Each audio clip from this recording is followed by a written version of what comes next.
Stop, regarde ça. Une personne qui me suivait, elle m'avait laissé un message la dernière fois, elle me dit félicitations pour ton combat que tu mènes pour le Togo, ton combat que tu mènes pour toute l'Afrique, pour les Ivoiriens.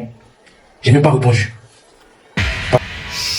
Ça va tellement bien se passer. Partage massivement cette vidéo pour montrer à quel point l'âge ne définit pas la sagesse. Congolais influenceur que j'ai connu dans la période électorale où il s'est érigé en défenseur d'un parti politique que je ne vais pas citer. Aujourd'hui, au décès de Nadia, a décidé de publier une vidéo pour montrer à quel point sa soif de buzz était supérieure à l'amour qu'il portait à cette grande dame décédée. Alors les événements se sont produits il y a 48 heures. Mais ce monsieur, avant de produire cette vidéo, a eu le temps de voir les vidéos que nous avons réalisé pour Biama, Annabelle et Eva Beauté Tactile. Il a même contribué à ce que ce combat soit effectif vu qu'il a lui aussi réalisé des vidéos pour les Biama. C'est après toutes ces vidéos qu'il a décidé lui aussi de faire une vidéo où on peut apercevoir dans la capture d'écran que Nadia le suivait mais lui non, comme copie conforme de l'erreur qu'Eva Beauté a commise, histoire de montrer une sorte de supériorité par rapport à Nadia.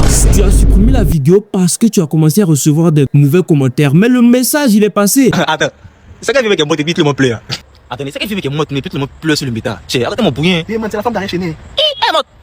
Depuis 10 ans, il n'y a jamais entendu quelqu'un est Non, mort. tu ne rêves pas. Ce jeune est le pur produit de votre action collective de manifestation de la cruauté humaine à l'endroit des personnes qui ne peuvent plus se défendre. Alors tu mettras ça sur le coup de tout le monde fait des erreurs. Mais tu n'es pas tout le monde. Tu gères une communauté et des fans peuvent vouloir reproduire certaines de tes actions pour te ressembler. Voilà pourquoi dès que tu as beaucoup d'abonnés, pour moi, tu es un influenceur, que ce soit positif ou négatif. Et un jeune créateur tente de te raisonner, tu lui dis qu'il n'est pas ivoirien. Faut pas, il va mettre sa bûche dedans. Quand les Ivoiriens ont fait des mauvaises sorties, toi tu as pris ton contenu avec. Ils sont ta première, ta dernière fois petit. Ils te mettent en garde, mais pas ton âge. Il y a éduqué sur les réseaux sociaux. Tu comprends ça? Toi, même quand tu parles de la politique du Cameroun, tu es camerounais. Quand tu parles des Béninois, tu es béninois. Il est certes plus jeune que toi, mais par cette petite action, on vient de voir de vous deux qui était le plus mature. C'était pas du tout réfléchi ni intelligent tes sorties dernièrement. Nous espérons que dans un futur proche, tu te ressaisiras et comprendras qu'être influenceur, c'est bien plus que poster des vidéos sur Internet sans réfléchir.